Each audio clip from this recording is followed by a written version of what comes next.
ایک صحابی حضور اکرم صلی اللہ علیہ وسلم کی بارگاہ میں حاضر ہوتے ہیں، عرض کرتے ہیں یا رسول اللہ صلی اللہ علیہ وآلہ وسلم، زمانہ جاہلیت کے دو واقعات ہیں، ایک واقعے کے متعلق سوچتا ہوں تو میری ہنسی نہیں رکتی، ایک واقعے کے متعلق سوچتا ہوں تو میرے آنسو نہیں تھمتے۔ حضور اکرم صلی اللہ علیہ وسلم نے ارشاد فرمایا وہ کون سے واقعات ہیں؟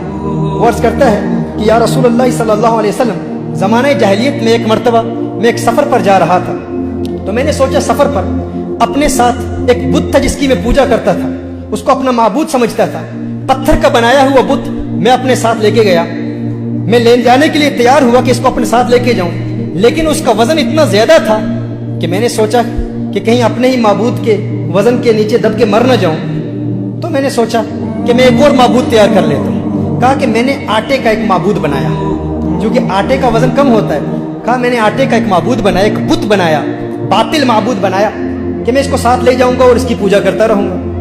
کہا میں اس کو اپنے ساتھ لے کر گیا، رستے میں اس کی پوجا کرتا، اس کی عبادت کرتا علیہ باللہ۔ کہا لیکن ایک وقت آیا کہ زیادہ راہ جو میرے پاس کھانے کا سارا سامان تھا وہ ختم ہو گیا، تو کہا کھانے کا سامان ختم ہوا، اب میں حیران تھا، کچھ وقت کے لیے تو میں نے بہت برداشت کیا، پھر میں نے اسی آٹے پر پانی ڈالا، اسی کو گوندنے کے بعد پھر میں نے روٹی تیار کی، تو میں نے کہا ہے میرے خدا اگر آج کام نہیں آئے گا تو پتہ نہیں پھر کب کام آئے گا، میں نے اسی کو کھا لیا۔ کہا یا رسول اللہ صلی اللہ علیہ وسلم، جب میں اپنے اس باطل معبود کے متعلق سوچتا ہوں تو میری ہنسی نہیں رکتی، اور ایک ایسا واقعہ ہے، ایک ایسا دردناک واقعہ ہے، جب اس کے متعلق سوچتا ہوں تو میرے آنسو نہیں تھمتے۔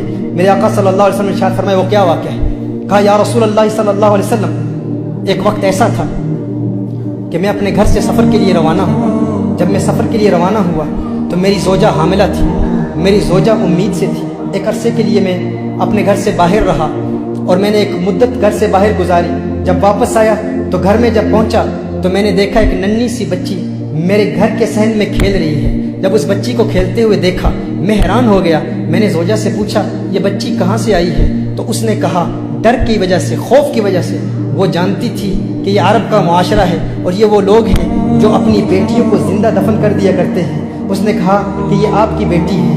اس نے کہا مجھے بہت غصہ آیا، لیکن وہ بیٹی بھاگتی ہوئی صحن میں میرے پاس آئی اور یا ابا کہہ کے مجھے پکارا، ہے میرے پیارے والد کہہ کے پکارا اور مجھے سینے سے لگا لیا۔ کہا اس وقت تو مجھے بہت پیار آیا، بہت محبت میرے دل میں پیدا ہوئی اور میں نے بیٹی کو زندہ دفن کرنے کا ارادہ ترک کر دیا کہ میں اب اسے زندہ دفن نہیں کروں گا، لیکن وقت گزرتا گیا، میرا لگاؤ اور میرا پیار میری بیٹی سے رفتہ رفتہ بڑھتا چلا گیا، میری محبت، میری چاہت، میری رغبت میری بیٹی سے رفتہ رفتہ بڑھتی چلی گئی۔ کہا کہ ایک وقت ایسا بھی آیا کہ وہ بلوغت کی عمر کے بہت قریب پہنچ چکی تھی۔ کہا لیکن اس وقت معاشرے کے بڑے عرب لوگ، ان کا روب اتنا تھا، ان کا دبدبہ اتنا تھا، وہ سویلائزیشن ہی ایسی تھی۔ ایک وقت ایسا آیا کہ میرا ظلم اپنی انتہا تک پہنچ گیا اور میں نے فیصلہ کیا وہ میری چہیتی بیٹی، وہ لاڈلی بیٹی جو بڑے پیار سے مجھے والد صاحب کہہ کے پکارا کرتی تھی، میں نے اپنی زوجہ کو کہا کہ اس کو فوراً تیار کر لے، اس کو نئے کپڑے پہنا، اس کی کنگھی کر اور اسے نہلا کر تیار کر کے اسے بتا کہ میں اسے فلاں رشتہ دار اور فلاں قبیلے میں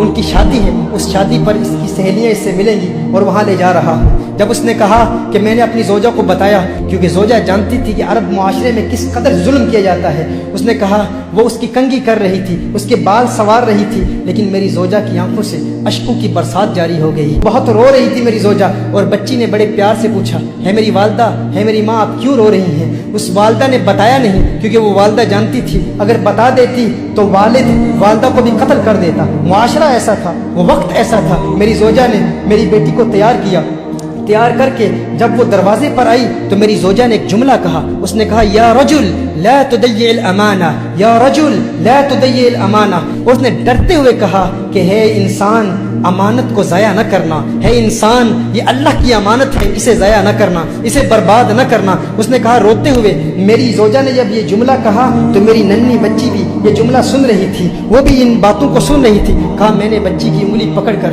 میں بچی کو اپنے ساتھ لے گیا، ایک صحرا میں لے گیا، بچی پوچھ رہی ہے، اب یہ 3 احادیث، 3 مختلف روایات کا نچوڑ آپ کی بارگاہ میں پیش کر رہا ہوں۔ وہ کہتے ہیں میری بچی بار بار پوچھتی ہے میرے والد صاحب جس قبیلے میں آپ مجھے لے جانے والے تھے ये रास्ता उस कबीले को तो नहीं जाता, आप मुझे कहाँ ले जा रहे हैं। एक रिवायत में आया कि उस बच्ची ने कहा, उसने कहा कि मैंने बच्ची को उठा लिया, बच्ची थक गई। थोड़ी देर के बाद वो बच्ची खुद कहती है वालिद साहब आप थकावट तो महसूस नहीं कर रहे, आप थक तो नहीं गए। कहा मैंने अपनी बच्ची से कहा मैं नहीं थका। बच्ची ने कहा नहीं आप थक गए हैं, अब मैं आपके साथ चलूंगी। उंगली पकड़कर उस बेटी को वो वालिद अपने साथ उस सहरा में ले गए। अब जब उसने देखा कि मैंने गड़ा खोदना शुरू कर दिया, मैंने वहां पर एक गड़ा खोदा, तो बच्ची कह रही है मेरे वालिद साहिब, है मेरे बाबा जान, ये गड़ा क्यों खोद रहे हैं। एक रिवायत में आता है कि जब बच्ची ने देखा कि वालिद साहब का पसीना निकल रहा है, तो वो बच्ची खुद अपने कपड़ों से वालिद साहब का पसीना पोंछ रही है कि मेरे वालिद को तकलीफ ना हो। जब वालिद की तकलीफ देखी तो वो बच्ची भाग कर आती है और खुद गड़ा खोदने में मदद कर रही है। कहा लेकिन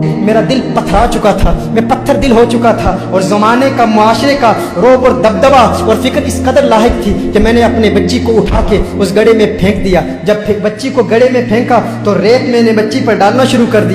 एक रिवायत में आता है कि बच्ची ने अपनी उंगली से वालिद का हाथ पकड़ लिया। कहा है मेरे वालिद, क्या आज तू मुझ पर वही जुल्म करेगा जो अरब लोग अपनी बच्चियों पर करते हैं? क्या आज वही जुल्म करेगा? मेरी एक इल्तिजा है, मेरी एक तमन्ना है मेरे वालिद साहब, एक आरजू है। आज तू मुझे मार रहा है, लेकिन मेरी एक ख्वाहिश है, मेरी वालदा को न बताना कि तूने मुझे कत्ल किया था। कहना कि उसी कबीले के लोगों में अपनी बेटी को छोड़ आया। एक वक्त ऐसा भी आया कि मेरी दाढ़ी पर उस रेत का गुबार मेरी दाढ़ी पर था।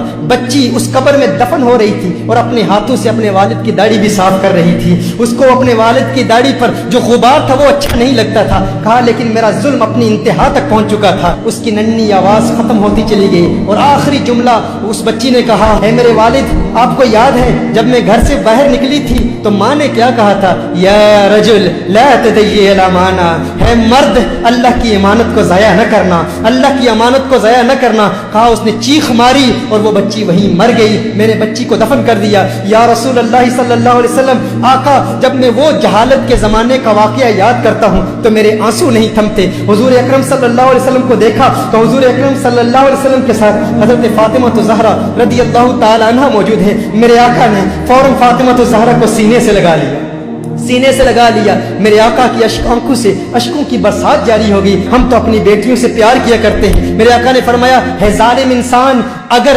जमानाए जाहिलियत के गुनाहों की वजह से और जुल्म की वजह से अल्लाह मुझे आज किसी से बदला लेने की इजाजत देता तो सबसे पहले तुझ जालिम से बदला लेता। मोहतरमा हिब्बा, अपनी बेटियों को बताएं कि हुजूर अकरम सल्लल्लाहु अलैहि वसल्लम ने इन बेटियों को जीने का हक दिया है। मेरे आका सल्लल्लाहु अलैहि वसल्लम ने इन बच्चियों को वो मकाम दिया है। क्या मकाम दिया है, क्या मर्तबा दिया है? रिसालत में आप सल्लल्लाहु अलैहि वसल्लम इरशाद फरमाते हैं, जब किसी के यहाँ लड़की पैदा होती है तो अल्लाह ताला उसके घर फरिश्तों को भेजता है। आज आप देखें, आपके घर बेटी पैदा हो जाती है, आप परेशान हो जाते हैं। दो बेटियां पैदा हो जाती हैं, आप परेशान हो जाते हैं, क्योंकि बेटों पर हम फख्र करते हैं। मेरे आका सल्लल्लाहु अलैहि वसल्लम इरशाद फरमाते हैं, जब अल्लाह ताला किसी को बेटी अता करता है, लड़की अता करता है, तो उसके घर फरिश्तों को भेजता है। फरिश्ते आकर कहते हैं, है घर वालों तुम पर सलामती हो, तुम पर सलामती हो। फिर फरिश्ते अपने पर बिछा देते हैं, अपने परों के साए में उस बच्ची को ले लेते हैं और अपने हाथ उस बच्ची के सर पर फेरते हैं। और फिर फरिश्ते कहते हैं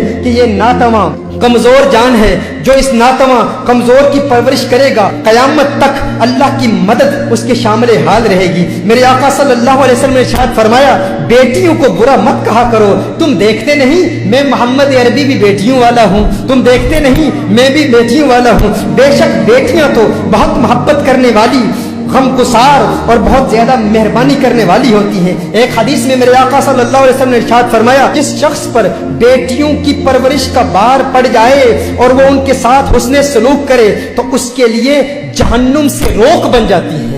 बेटियां उसे जहन्नुम में दाखिल नहीं होने देती। ये बेटियों का मकाम है, किसने दिया? मेरे आका सल्लल्लाहु अलैहि वसल्लम ने दिया। हजरत अनस रदियल्लाहु ताला अन्हु रिवायत फरमाते हैं, नबी करीम सल्लल्लाहु अलैहि वसल्लम ने इरशाद फरमाया, जो शख्स दो लड़कियों की परवरिश करता है, जो शख्स दो लड़कियों की परवरिश करता है यहाँ तक कि वो बालिग हो जाएं, तो मेरे आका ने इरशाद फरमाया, जन्नत में मेरे साथ वो यूं होगा जैसे ये दो उंगलियां मिली हुई। अगर जन्नत में आका की सोहबत, आका की खिदमत में रहना चाहते हो, आका के करीब रहना चाहते हो, तो बेटियों की परवरिश करो। शारहीन फरमाते हैं, हुजूर ने दो लड़कियां फरमाया, दो बेटियां नहीं। यानी अगर कोई दो बेटियों की परवरिश करे یا دو بہنوں کی پرورش کرے اور شریعت مطہرہ کے مطابق کرے اور وہ ان کی آنکھوں کے سامنے بالغ ہو جائیں، ان کے حقوق ادا کرے، تو جنت میں وہ حضور اکرم صلی اللہ علیہ وسلم کے ساتھ ہوگا۔ یہ مقام میرے آقا صلی اللہ علیہ وآلہ وسلم نے عورت کو دی۔